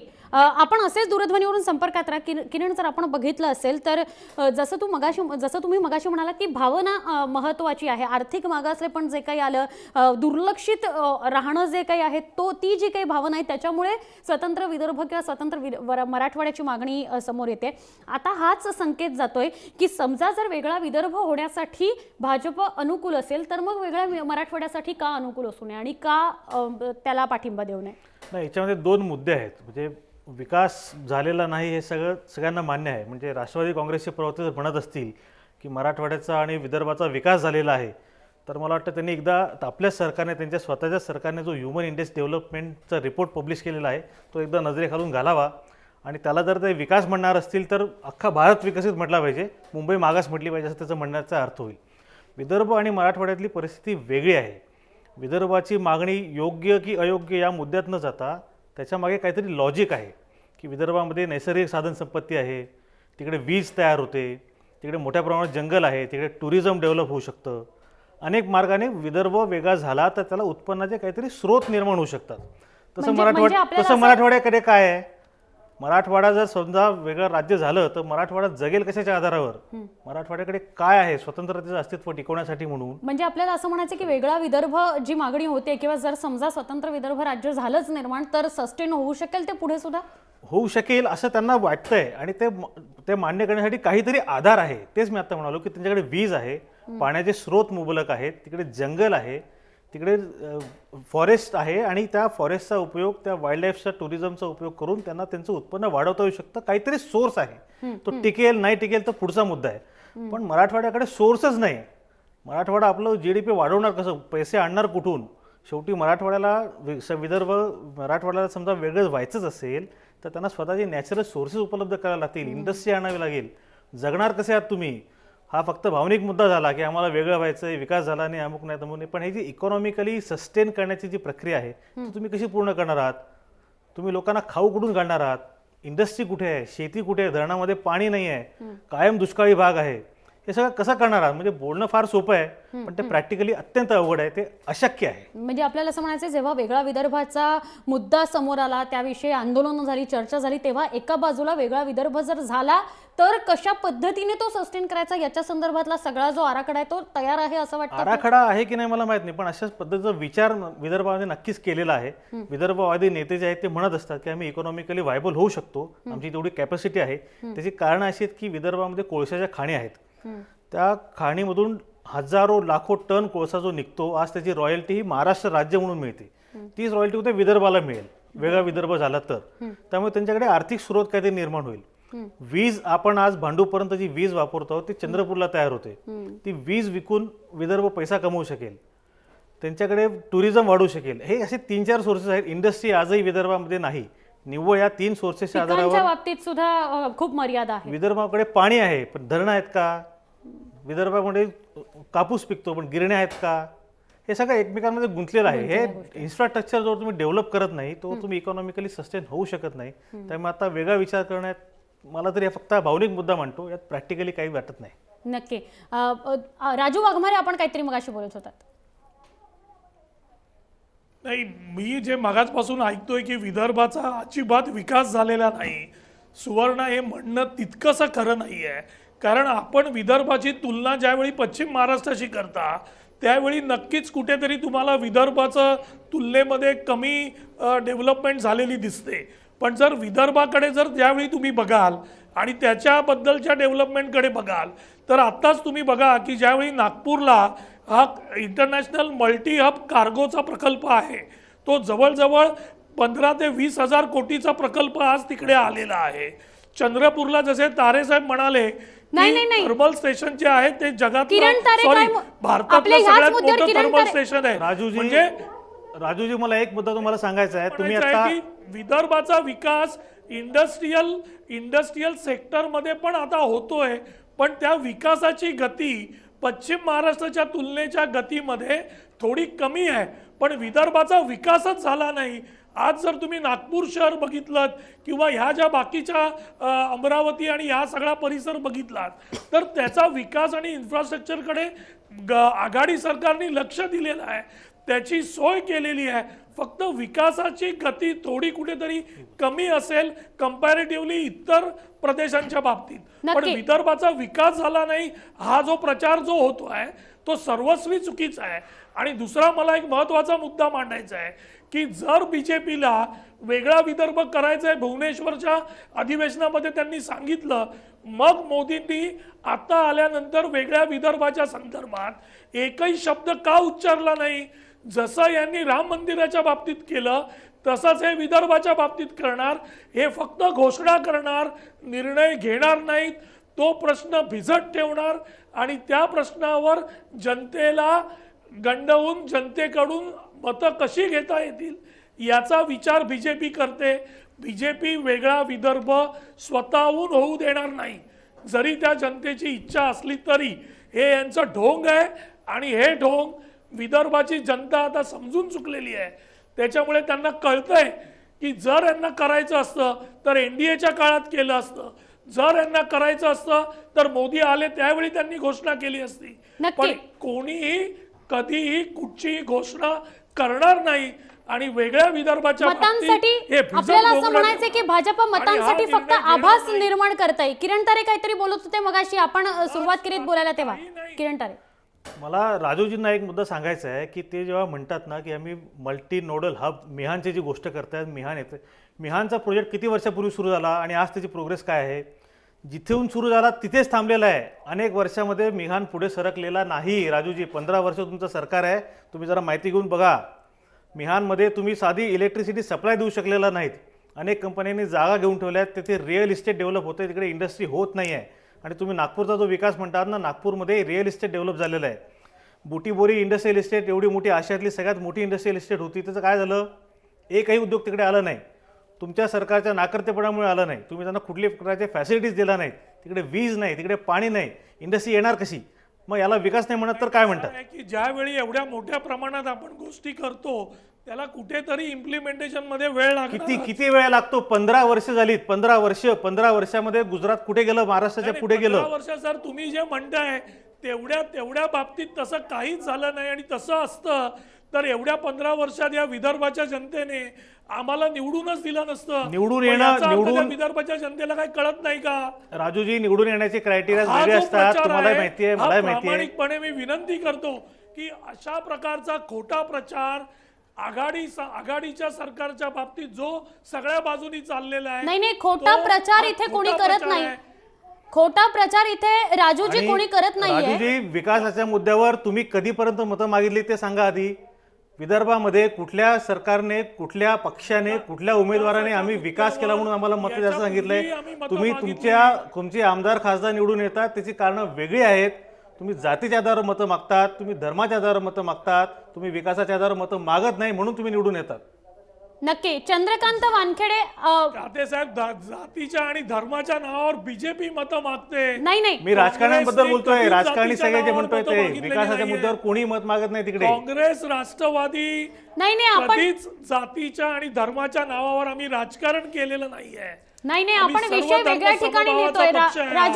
राजूजी, मी पुन्हा आपल्याकडे ते चंद्रकांत वानखेडे आपल्या सोबत आहे. चंद्रकांत वानखेडे, सातत्याने राजू वाघमारे असं म्हणतायत दोन गोष्टी. एक तर ते असं म्हणतायत की विकास झालेला आहे विदर्भाचा, आणि दुसरं ते असं म्हणतायत की भाजप आभास निर्माण करण्याचा प्रयत्न करते की स्वतंत्र विदर्भासाठी ते अनुकूल आहेत. तसं काही नाही, फक्त मतांसाठी अशा प्रकारे दाखवलं जाते किंवा आश्वासनं दिली जातात. काय सांगाल तुम्ही? विकास किती झालाय आणि झाला असेल तर कुठे झालाय? नाही, त्यांचं मी अभिनंदन करतो, कारण गोसी खुर्द हे धरणात हा जो प्रकल्प आहे 30 वर्षापासून रखडलेला आहे. याला जर ते विकास म्हणत असतील तर अजून तो 100 वर्ष लटकून राहावा. 417 प्रोजेक्ट असे आहेत की जे पेंडिंग आहेत. ते झाले असते तर कदाचित विदर्भामध्ये नंदनवन झालं असतं. साध्या एका प्रश्नाचं उत्तर त्यांनी द्यावं की गोसी खुर्द सारखं धरण आणि प्रकल्प इतका वर्ष याच्यामध्ये रखडत असेल आणि विकासाच्या बाता मारत असतील तर राजकारण्यांचे व्यासपीठ त्यांच्यासाठी कुस्तीसाठी वेगळे ठेवावे. पण विदर्भाच्या विकासाच्या संदर्भात त्यांच्या सरकारने जो काही अहवाल सत्यशोधन समितीचा आहे तो त्यांनी कृपा करून वाचावा आणि हे जे काही फंडे वापरले जातात विदर्भाचा विकास चुकीचं आहे, वळवण्याचे एकदम वगैरे, चुकीचं. या सगळ्या याच्यामध्ये करावा. या सगळ्या याच्यामध्ये पक्ष हे चोर आहेत याच्याबद्दल मला हे नाही. म्हणजे राष्ट्रवादी असो काँग्रेस असो आताही म्हणजे भाजपची भाषा बदलते आहेत. मूळ मुद्दा असा आहे की याच्यामध्ये जनता विदर्भाची भरडल्या जाते आहे आणि तिला आता दिवसेंदिवस असं वाटतंय की आपल्या मरणाशी यांचं कोणाशी सोयरसुतूक नाही. विदर्भातल्या शेतकऱ्यांच्या आत्महत्येशी या महाराष्ट्र सरकारला सोयरसुतूक नाही आणि ते असतं म्हणजे इथल्या दुष्काळाच्या परिस्थितीवर साधी चर्चा इथे होत नाही. आणि नागपूर कराराची तर जी विडंबना यांनी केली की तंत्र शिक्षण लोकसंख्येच्या प्रमाणामध्ये नोकऱ्या लोकसंख्येच्या प्रमाणामध्ये या सगळ्या याला हरताळ फासलेला आहे. हे केवळ पक्षांनी याला हे करायचं शिवाय द्यायचं त्या पक्षांनी त्याला म्हणून वस्तुस्थिती काही लपत नाही आहे. भीषण परिस्थिती आहे आणि याच्या अनेक मुद्दे आपल्याला मांडता येईल आणि मराठवाडा आणि विदर्भाची तुलना कृपा करून करू नका. 300 वर्ष राजधानी राहिलेलं नागपूर शहर आहे. आज इथे इन्फ्रास्ट्रक्चर राज्याचं पूर्ण इन्फ्रास्ट्रक्चर इथे तयार आहे. ही पार्श्वभूमी या सगळ्या याच्यामध्ये आहे. वेगवेगळे आयोग वेगवेगळे कमिशन वेगवेगळ्या समित्यांचे अभ्यास पूर्ण अहवाल याच्या बाजूनी आहे. लगेच मराठवाडा आणून तिसरं काहीतरी स्टेट आणून विदर्भाच्या मागणीची जी धार आहे ती बोथट करण्याचं कृपा करून काम करू नका. नक्की. मला अजून एक प्रश्न आपल्याला चंद्रकांत वानखेडे विचारायचा आहे. मात्र प्रकाश गजबी हे काही वेळामध्ये या चर्चेमध्ये आपल्यामध्ये नसतील. प्रकाश गजबी, आपल्याला शेवटचा प्रश्न फक्त आपण मला सांगाल की विकास झाला सातत्याने जे म्हटलं जात आहे, आपण सहमत आहात का त्याच्याशी? जर तसं झालं असतं तर ही दुर्लक्षित झालेल्याची जी भावना आहे ती वाढीच लागली असती का विदर्भामध्ये? यांना माहित नसेल. विकास जर तुम्हाला बघायचा असेल तर राज्यामध्ये संपूर्ण राज्यामध्ये तुम्ही आमच्या विदर्भाचा एक गोंदिया भंडारा हे लोकसभा मतदारसंघ घ्या. असा जर विकास कुठल्याही भारतीय जनता पार्टी आणि शिवसेनेच्या एकाही खासदारांनी जर करून दाखवला असेल तर आमचं त्यांना जाहीर आव्हान आहे. तुम्ही जाऊन बघा. त्या ठिकाणी अडाणीचा कारखाना आणला, त्या ठिकाणी भेलचा कारखाना त्या ठिकाणी सुरू झाला. प्रकाश गजबी, किरण तारे आपल्याला विचारतायत की विकास दर सांगा विदर्भाचा. तुम्हाला सांगतो, आता तुम्ही त्या गुजरातची त्या ठिकाणी भारतीय जनता पार्टीच्या प्रवक्त्यांनी त्या ठिकाणी सांगितलं ते टॉप 10 मध्ये नाही, आम्ही टॉप 5 मध्ये आहोत, ते टॉप 7 मध्ये आहेत. आणि मग आमचा जीडीपी मध्ये विदर्भाचा हिस्सा किती आहे? त्या ठिकाणी तुम्हाला झाला विदर्भ आपण मी तेच सांगितलं की आमच्या इथे जेवढे उद्योग आले मी त्यांना एक साधा बंद पडले. गोंदिया आणि भंडारा ते एकही बंद नाही पडलं. अडाणीचा सुरू त्या ठिकाणी सुरू आहे ते सुरू आहे. आता 1400-1500 करोड रुपयाचं त्या ठिकाणी जे काही भाग भांडवल त्या ठिकाणी हमी पाहिजे होती राज्य सरकारची, ते त्याला सुद्धा राज्य सरकारने आता 15 ते 1 महिन्यापूर्वी त्या ठिकाणी मंजुरी दिलेली आहे. त्या ठिकाणी एअर अकॅडमी आलेली आहे. त्या ठिकाणी एवढे उद्योग त्या ठिकाणी प्रफुल्लभाई पटेल साहेबांनी आणले. निश्चित ते वाखाण्याजोग्य आहे. तुम्ही महाराष्ट्रातला कुठलाही मतदारसंघ घ्या आणि त्याची तुलना त्याच्याबरोबर करा. निश्चितच आम्ही तुम्हाला जे म्हणाल ते माफी मागायला आम्ही तयार आहोत. एवढं काम त्या ठिकाणी आमच्या विदर्भाच्या राष्ट्रवादी काँग्रेसच्या नेत्यांनी केलेलं आहे. हे आपण कदापि महाराष्ट्र विसरू शकत नाही. चुकीच्या आता जर तुम्हाला विदर्भ पाहिजे असेल तर आता जेवढे भारतीय जनता पार्टीचे आणि शिवसेनेचे खासदार त्या ठिकाणी आहे, चंद्रकांत वानखेडे आपल्या बाजूलाच बसलेले आहेत. सगळं ऐकता येतं आपलं. चंद्रकांत वानखेडे, आपल्याला पटतंय का सगळं जे काही प्रकाश गजबी म्हणतात त्यांनी मगाशी राजू वाघमारे म्हणाले ते? नाही, याच्यामध्ये कसं आहे, प्रकाश गजबीचं काही चुकत नाही. या पक्षाशी त्यांची बांधिलकी आहे, त्या पक्षांची टेक वाजवणं आणि पोपटासारखं बोलणं, त्याच्यामध्ये प्रकाशचं काही चूक नाही आहे. आणि आता ते आमदार झालेले आहेत. बरं, एका बाजूला बाबासाहेब आंबेडकरांच्या छोट्या राज्याचंही ते म्हणतात, एका बाजूला आता पक्षाची त्यांना घ्यावी लागणार आहे. मला त्यांची अडचण समजू शकते, त्या तिथल्यांची अडचण समजू शकते. मूळ मुद्दे असे आहे की इथे दिसत आहे शेतकरी आत्महत्येचा विषय दिसतो आणि विकास होताना दिसत नाही आहे. गोसी खुर्द का रखडला याचं साधं उत्तर देत नाही. गोसी खुर्द हा मोठा बेंबळा प्रकल्पाचं अजूनही का पाणी जात नाही आहे. आणि 417 मी तुम्हाला एक गोष्ट सांगतो की या सगळ्या याच्यामध्ये डिव्हिजिबल आणि इंडिव्हिजिबल हा एक शब्द असतो. म्हणजे मुंबईची लोकल चालत असेल, त्याच्यासाठी कर्ज घेतलं असेल तर ते सगळ्या महाराष्ट्राचं असतं, कारण त्या लोकलमध्ये विदर्भाचाही माणूस बसतो. पण विदर्भामध्ये संस्कृत विद्यापीठ असेल तर हे मात्र केवळ विदर्भाच्याच कोट्यामध्ये दाखवलं जातं आणि विदर्भाच्याच कोट्यामध्ये, कारण त्याच्यामध्ये महाराष्ट्रातले विद्यार्थी येणार नाहीत का, तर ते महाराष्ट्राचं म्हणून दाखवलं. मी तुम्हाला सांगतो, हा जो सत्यशोधन समितीचा अहवाल आहे, आमचे प्रकारची कदाचित वाचणार नाही, पण त्यांनी तो वाचावा. याच्यामध्ये असंख्य शेकडो उदाहरणं याच्या वेगवेगळ्या याची दिलेली आहेत आणि हे निधी कसा पळवतात, काय कसा करतात. कारण हे आता गोंदियाचं सांगत होते, मी आता गोंदियाला नुकताच जाऊन आलो, विकास पाहिलेला आहे. एक म्हणजे आमचं असं आहे की वीज निर्मिती आमच्याकडे सर्वाधिक आहे, अंधार आमच्याकडे सर्वाधिक, म्हणजे वीज म्हणजे लखलखाट सगळा पश्चिम महाराष्ट्रामध्ये असावा आणि आम्ही अंधारामध्ये राहावं. म्हणजे विजेचं होणारं प्रदूषण आम्ही भोगावं, त्याच्यासाठी जमीन आम्ही द्यावी, त्याच्यासाठी पाणी आम्ही जावं आणि 14 तास विदर्भांनी म्हणजे भारनियमन भोगावं. हा जर विकास प्रकाश म्हणायचा असेल तर ठीक आहे, म्हणजे हे भारनियमन त्यांचे कोणी नेत्यांनी काढलेलं नाहीये. ही चुकीची भावना आहे. नागपूर शहरामध्ये भारनियमन कुठेही नाही. भारनियमन आपण बघितलं, आपणच नागपूर नगरीमध्ये राहतायत, कोणत्या ठिकाणी भारनियमन आहे आम्हाला दाखवून द्यावं. त्या ठिकाणी मला त्या ठिकाणी विदर्भामध्येच नागपूर आहे, विदर्भामध्ये नागपूर आहे, अनेक ठिकाणी त्याच्या काही प्रकाश कृपा करून हे समजावं. कारण खेड्यामध्ये कदाचित त्यांचा संबंध नसेल तर भारनियमांचं खेड्यामध्ये ग्रामीण भागामध्ये किती हे आहे. नागपूर म्हणजे विदर्भ नाही. त्या ठिकाणी आताच अजितदादांनी काही घोषणा केलेल्या आहेत. त्या ठिकाणी ज्या शेतकऱ्यांकडे विजेचे बिल थकीत नाही प्रकाश गजबे, मुद्दा हाच आहे ना, मुद्दा हाच आहे की आता घोषणांची गरज का पडली. एवढी वर्ष केंद्रात आणि राज्यात आपली सत्ता होती, सातत्याने विदर्भ दुर्लक्षित राहिलेला आहे, आर्थिक मागासलेपणाले सातत्याने सांगताय चंद्रकांत वानखेडे. आपण तरी देखील आपण आणि राजू वाघमारे सातत्याने म्हणताय की मुख्यमंत्री पद तिकडे दिलं आणि विकास झालेला आहे म्हणून. आपण सगळ्या प्रकल्पांचा, सगळ्या धरणांचं काय झालं, शेतकऱ्यांची काय परिस्थिती, सगळं पाहतोय. मला भारतीय जनता पार्टीनी जसं आता कोराडी थर्मल पॉवर स्टेशन आहे, Koradi super thermal power corporation आहे, त्या ठिकाणी खापरखेड्याचा पॉवर प्लांट आहे, त्या ठिकाणी चंद्रपूरचा पॉवर प्लांट आहे, त्या ठिकाणी CSTPS पॉवर प्लांट आहे, आता मौद्याचा सुद्धा पॉवर प्लांट आहे. आपण हे सगळे पॉवर प्लांट या ठिकाणी भारतीय जनता पार्टीच्या राज्यामध्ये कुठे त्यांनी सुरू केले, हा सुद्धा त्या सवाल त्यांना आहे. त्या ठिकाणी जे कुठले प्रोजेक्ट आम्ही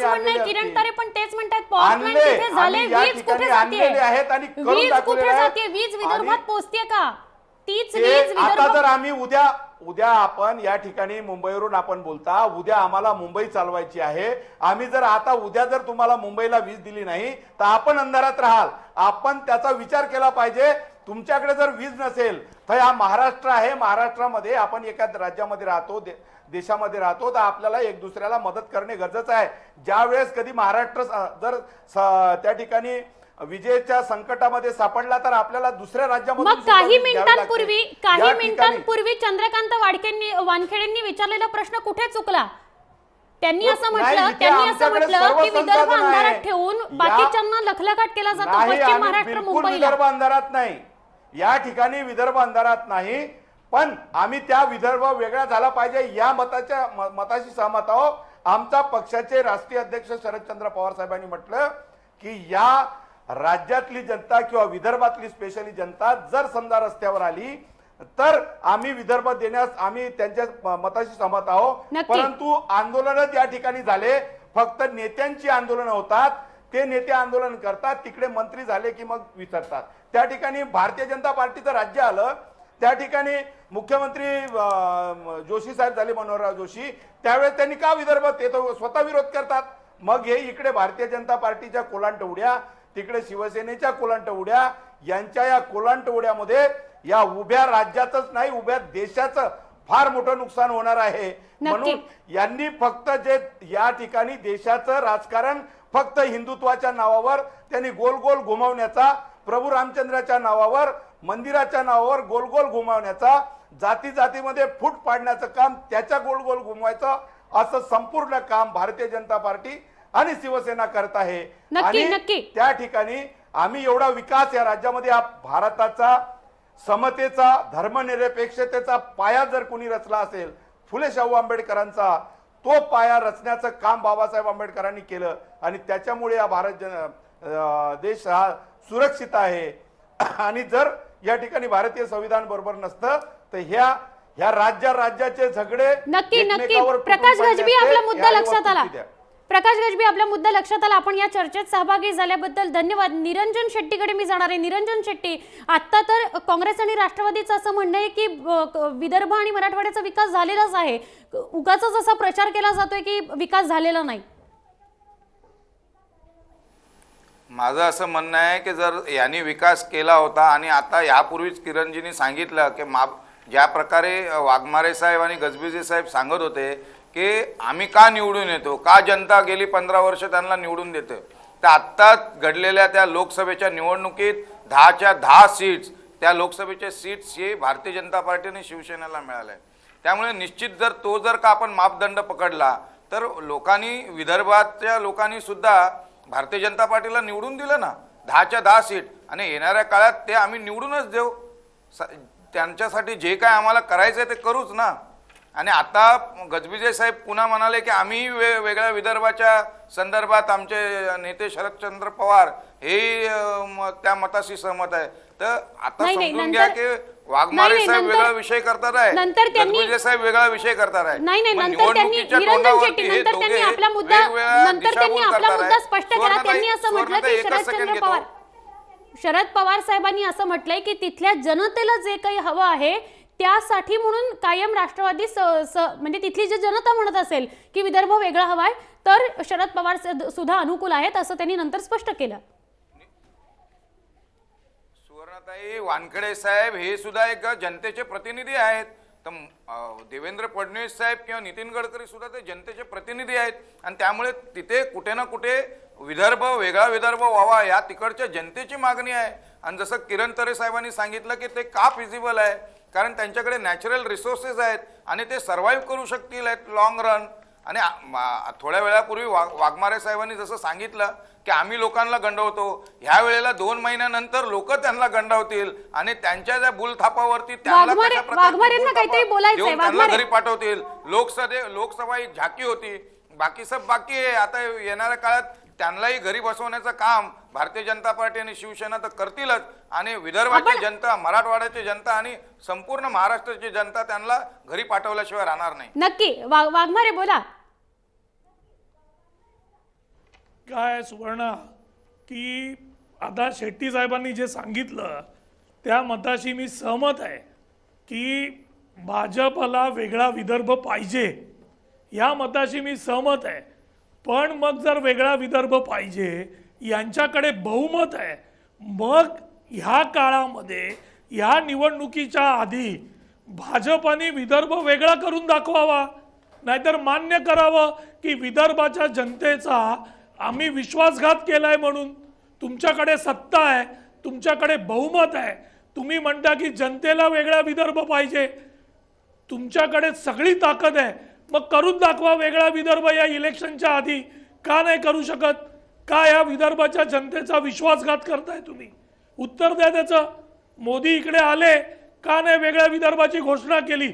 अहो पूर्ण करायचा सोडा, पण घोषणा करायला पण पंतप्रधान घाबरले, कारण त्यांना माहिती आहे की आपला पक्ष जो आहे हा फक्त आभास करण्याचा प्रयत्न करतो, याला काम करायचं नाहीये.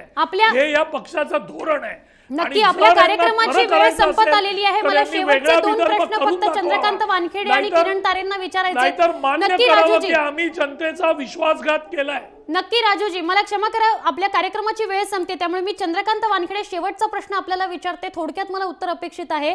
आपण मगाशी बोलताना असं म्हणालात की सगळेच पक्ष राजकारण करताना दिसतात, आता मात्र भाजपची भाषा बदलली आहे. मग आता विदर्भातले जे नेते आहेत ते भाजपवर पूर्णपणे विश्वास ठेवतात का की विदर्भ वेगळा करून दाखवेल भाजप? नाही, याच्यामध्ये 2 विचार प्रवाह आहे. काही लोकांना असं वाटते की यांची भाषा बदलत चालली आहे, काही लोकांना असं वाटते की विधानसभे निवडणुकीपूर्वी यांनी किमान स्वतंत्र विदर्भ राज्याची गर्भधारणा यांना झाली आहे हा विश्वास जनतेला द्यावा. बाळंतपण काय व्हायचं असेल ते नंतर होत राहील, पण आज ते बोलत नाही आहे. म्हणून काही लोकांमध्ये भीतीचंही वातावरण तयार झालं की परत सत्तेमध्ये गेल्यानंतर भाषा बदलते आणि वचनपूर्तीचा विसर पडतो की काय, अशी भीती तयार होते. मूळ मुद्दा असा आहे की यावेळेस कोण्याही परिस्थितीमध्ये जर विदर्भ झाला नाही कारण बहुमत एका पक्षाचं आहे. यावेळेस शिवसेनेच्या कुबड्यांची यांना गरज नाही आहे. दुसरं असं की महाराष्ट्रामध्ये सत्ता कोणाची आली, शिवसेना भाजपची जरी आली, या सगळ्या विश्वासघात आहे. एक मिनिट. नक्की आपल्या चंद्रकांत वानखेडे, आपल्या कार्यक्रमाची वेळ संपली. किरण तारे, आपण मग थोडक्यात सांगाल मग मार्ग कसा या सगळ्यातनं निघणार? म्हणजे पक्ष आपलं राजकारण करत राहणार, वेगळा विदर्भ आणि विदर्भवादी नेते आपला विदर्भ वेगळा पाहिजे म्हणून म्हणत राहणार, कसा मार्ग निघणार मग? यांची काही इच्छा असली तरी कायद्याची एक प्रोसिजर असते, ती आपल्याला फॉलो करायला लागते. कुठलंही वेगळं राज्य करायचं असेल तर त्या राज्याच्या विधानसभेने तसा ठराव करावा लागतो. तसा ठराव महाराष्ट्राच्या विधानसभेने केलेला आहे का? जोवर महाराष्ट्राची विधानसभा ठराव करत नाही की वेगळं विदर्भ राज्य निर्माण करा, तोवर विदर्भ अस्तित्वात येणं शक्य नाही. आणि हे कधी होईल? जेव्हा एका पक्षाचं सरकार महाराष्ट्रात असेल आणि त्याच पक्षाचं सरकार दिल्लीत असेल, त्यावेळेला हे शक्य होईल, तोवर हे होणार नाही. नक्की, म्हणून सगळेच विधानसभेची वाट बघतायत असं म्हणायचं. म्हणूनच तर भाजपला जास्त जागा पाहिजेत ना सेनेपेक्षा. नक्की. या सगळ्या चर्चेमध्ये आपण सगळे सहभागी झालात त्याबद्दल धन्यवाद. कार्यक्रम आपला संपलाय, पण महत्त्वाची चर्चा झाली आणि आपण सगळेजण या चर्चेमध्ये सहभागी झालात त्याबद्दल धन्यवाद. आज लक्षवेधीमध्ये इतकंच. पाहत रहा जय महाराष्ट्र, थेट अचूक बिनधास्त.